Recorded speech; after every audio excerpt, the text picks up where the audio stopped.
তো hello guys, আজকে আমরা বৃষ্টিতে স্নান করার জন্য বাড়ির থেকে বেরিয়েছিলাম। তো যখন বাড়ির থেকে বেরোই দেখে মনে হচ্ছিলো যে সেই বৃষ্টি হবে, আজকে 3-4 ঘন্টা ধরে 5 ঘন্টা ধরে বৃষ্টি হবে। তো বাড়ির থেকে বেরিয়ে অর্ধেক পথ এসে বৃষ্টি নেই, বৃষ্টি থেমে গেছে। অবস্থা জাস্ট দেখো, অবস্থা দেখো, দেখাচ্ছি জাস্ট আমাদের অবস্থাটা দেখো, আমাদের অবস্থা কী হয়েছে। মানে মানে পুরো কি বলবো, হাস্যকর একটা ব্যাপার।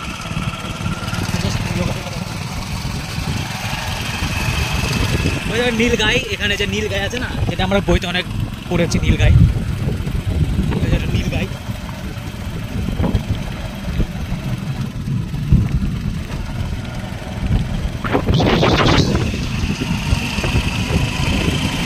বাড়ির দিকে যাচ্ছি, আমরা রওনা দিচ্ছি, ঠান্ডা লেগে গেছে হয়তো।